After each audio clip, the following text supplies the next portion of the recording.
नमस्कार। मैं आपका वास्तु सुधीर। आज मैं आप लोगों को सिखाऊंगा बेसिक वास्तु। ये फ्री ऑनलाइन वास्तु कोर्स है। जिस किसी को भी सीखना है वो सीख सकता है। आप सभी ने सबसे पहले अपने साथ एक पेन और एक नोटपैड जरूर रख लेना है। अगर आप में लगन है वास्तु सीखने की तो आप इस बेसिक वास्तु ऑनलाइन कोर्स से बहुत कुछ सीख सकते हैं, बहुत कुछ अपने लायक सीख सकते हैं। एडवांस सीखना है तो उसके लिए क्लासेस आगे जल्दी ही शुरू होंगी, आपको एडवांस कोर्स भी करवाया जाएगा। तो आज हम शुरू करते हैं। बेसिकली व्हाट इज वास्तुशास्त्र। वास्तुशास्त्र क्या है? देखो, वास्तुशास्त्र जो है ये वास्तु को दो हिस्सों में बांटा गया है, वास और तु। और शास्त्र जो है इसको बोलते हैं एक साइंस, या आप ये कह लीजिए टेक्निक, या आप ये कह लीजिए कि कोई ऐसी विद्या जो वास और तू, वास मतलब रहना और तू मतलब योग्य। जब एक कोई ऐसी टेक्निक, ऐसी विद्या, ऐसी साइंस किसी भी जगह को रहने योग्य बना दे, वो होती है वास्तुशास्त्र की विद्या। दैट इज कॉल्ड वास्तुशास्त्र। अब वास्तुशास्त्र को शुरू करने से पहले सबसे पहले एक वास्तु के जो भगवान है, वास्तु पुरुष जो है वो एक देव हैं, उनका एक जाप है ओम वास्तु पुरुषाय नमः। जब भी हम वास्तु की स्टडी को शुरुआत करें या वास्तु हम कर भी रहे हैं किसी व्यक्ति का, तो हमें सबसे पहले उनका एक मंत्र है ओम वास्तु पुरुषाय नमः। हमें ये बोल करके शुरू करना है या अपनी स्टडी को ये बोल करके शुरुआत करनी है। तो आज हम आप सभी के साथ एक जर्नी शुरू करने जा रहे हैं वास्तु कि आप सभी ने सीखना है, और मैं पूरा प्रयास करूंगा कि जितना बेस्ट से बेस्ट हो पाएगा मैं आप सभी को सिखाऊंगा इस फ्री ऑनलाइन वास्तु कोर्स में। अब ओम वास्तु पुरुषाय नमः के साथ उनका ध्यान करते हुए, उनसे ये प्रार्थना करते हुए कि हमें ये कोर्स अच्छे से समझ आ जाए, हमें ये विद्या अच्छे से समझ आ जाए और हम इसको अच्छे से सीख पाए अपने जीवन में या अपने घरों में, दूसरों के जीवन में अच्छे से इसको अप्लाई कर पाए। ऐसी प्रार्थना करते हुए आगे चलते हैं। आप एक पेन और नोटपैड साथ रखना, फिर से कहूंगा। अब बेसिकली वास्तु शास्त्र ये एक ऐसी साइंस है, ये ऐसी एक टेक्निक है, ऐसी विद्या है जो किसी भी भवन को बिल्डिंग को रहने योग्य बना देती है। रहना योग्य। अब कोई भी बिल्डिंग रहने योग्य कैसी होगी? रहने योग्य तब होगी अगर उस बिल्डिंग में, जैसे कि बेसिकली अगर हम घर की बात करें, अब घर रहने योग्य किस कंडीशन में होगा? कंडीशन ये होगी कि जब आप घर में जाएं तो जाते ही क्या आपको पॉजिटिविटी महसूस हो रही है? क्या आपको खुशियां, जो एक घर में जाते ही खुशी मिलनी चाहिए, वो महसूस हो रही है? तीसरा अगर मैं बात करूं तो क्या घर में कलेश तो नहीं? क्या उस घर में जाने के बाद नेगेटिव थॉट्स तो नहीं आ रहे? ठीक, क्या उस घर में जाने के बाद हर वक्त गुस्सा तो नहीं बढ़ रहा?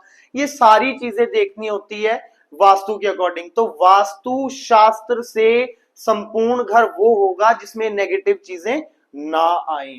आपको जब भी घर के अंदर जाएं तो सिर्फ खुशियां हो, बरकतें हो, आपको तंदुरुस्त रहें उस घर में, आपके बुजुर्ग हमेशा तंदुरुस्त और हंसते खेलते रहें उस घर में। तो वास्तु शास्त्र की विद्या भवन को इस लायक बना देती है।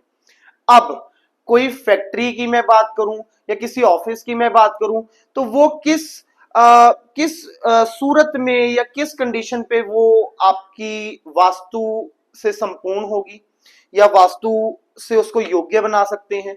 देखो, ऑफिस की अगर मैं बात करूं तो किसी भी ऑफिस में अगर आपका स्टाफ आपके नीचे बहुत अच्छे से काम कर रहा है या आपके लिए बहुत अच्छे से काम कर रहा है, तो वो ऑफिस बहुत अच्छा माना जाता है कि हाँ, मालिक तो लगा ही हुआ है, बॉस तो एक अपना अपना पूरा का पूरा 100% अपने ऑफिस को दे रहा है, बट क्या हमारा स्टाफ भी हमारे ऑफिस के लिए, हमारी ऑफिस की ग्रोथ के लिए अपना 100% दे रहा है? तो वहां पर वास्तु बहुत ज्यादा रोल प्ले करता है। अब वास्तु की अगर बात करें तो वास्तु के अंदर आपकी जो ऑफिस है, ऑफिस में अगर किसी व्यक्ति का वास्तु खराब होगा तो उस ऑफिस में स्टाफ कभी मालिक के लिए सही से काम नहीं करेगा। अब हम आते हैं फैक्ट्री पर। अब फैक्ट्री किस सूरत में होगी? देखो, फैक्ट्री का काम है प्रोडक्टिविटी, ठीक, फैक्ट्री का काम है प्रोडक्शन देना, प्रोडक्शन करना, ठीक। तो क्या आपके माल की प्रोडक्शन जितनी आपने फैक्ट्री लगाई हुई है, मान लो अगर एक फैक्ट्री किसी चीज के 1000 पीस हर रोज बनाती है, तो क्या आपके पास 1000 पीस का ऑर्डर आ रहा है? क्या आपकी फैक्ट्री फुल पोटेंशियल पर चल रही है? तो अगर चल रही है तो वो वास्तु संपूर्ण है, यानी वास्तु शास्त्र की विद्या ने उसे योग्य बना रखा है। तो इसी तरीके से आपकी फैक्ट्री पर भी वास्तु का 100% रोल होता है। तो फैक्ट्री, ऐसे ऐसे लोग भी हैं जिन्होंने करोड़ों रुपए लगा करके फैक्ट्री तो बना ली, अब फैक्ट्री की जो प्रोडक्शन है वो कम से कम 1 लाख पीस हर रोज की है, लेकिन पीस 1 लाख तो दूर की बात है, 50,000 भी पूरे नहीं आ रहे। तो वहां पर वास्तु रोल प्ले करता है। वास्तु वहां पर, यानी हमारा वास्तु जो है वहां पर बिगड़ा हुआ है। तो हमने ये चीजें आज सारी पढ़नी है। मैं आपको फ्री ऑनलाइन कोर्स में यही सब चीजें सारी सिखाऊंगा कि कैसे हमने इन सबको बैलेंस करना है। अब हमने आगे बात करनी है कि 5 एलिमेंट्स वास्तु के अंदर, वास्तु को बेसिकली एक और डेफिनेशन वास्तु की है, ये तो हमने समझी कि रहना और योग्य, और शास्त्र मतलब ऐसी कोई विद्या जो रहने योग्य भवन को बना दे। लेकिन अब वास्तु की जो दूसरी डेफिनेशन है वो ये है कि वास्तु यानी कोई भी ऐसी विद्या जो आपके घर के 5 तत्वों को बैलेंस कर दे, आपके भवन के 5 तत्वों को बैलेंस कर दे। अब भवन के 5 तत्व क्या है? भवन के 5 तत्व होते हैं वाटर एलिमेंट, फर्स्ट जल तत्व, सेकंड एयर एलिमेंट वायु तत्व, third fire element that is अग्नि तत्व, fourth is earth element that is पृथ्वी तत्व, fifth is space element that is आकाश तत्व। अब ये जो तत्व हैं, अब ब्रह्मांड जो है, हर एक व्यक्ति जो है, हर एक मनुष्य जो है वो 5 तत्वों से मिलकर के बना है। इस संसार में सभी कुछ 5 तत्वों से मिलकर के बना है। जल है तो सब चल रहा है। जल ना, अगर इन 5 तत्वों में से सिर्फ जल को भी निकाल दें तो पूरी सृष्टि बिगड़ जाएगी।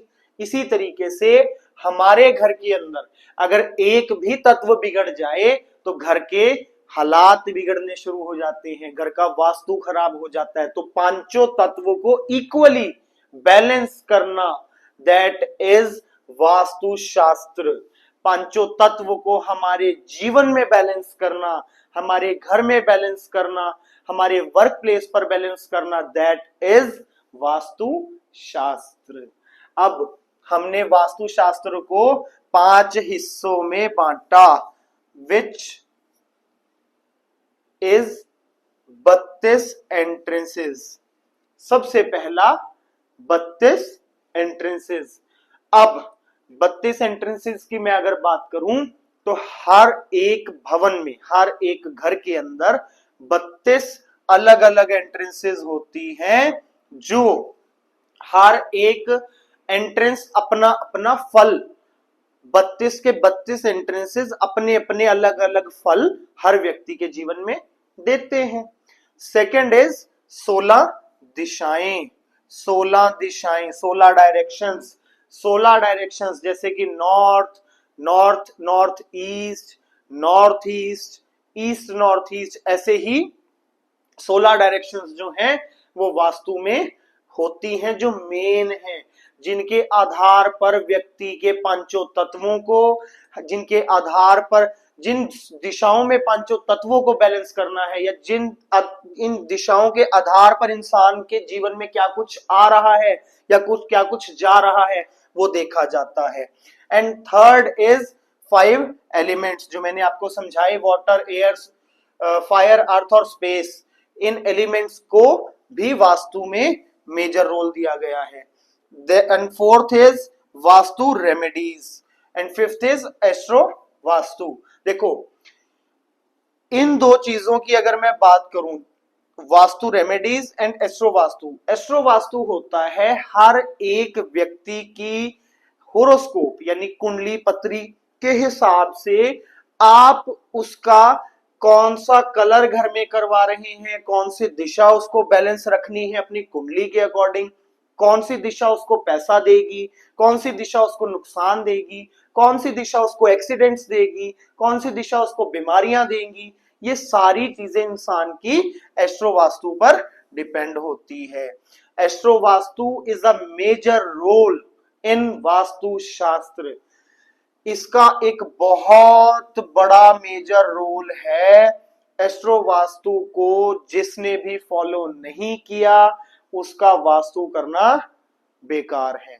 तो इसके लिए हम बाद में बात करेंगे, क्योंकि ये बहुत डीप टॉपिक है, और उसी के आधार पर, पत्री के आधार पर ही कौन सी रेमेडीज आपको करनी है।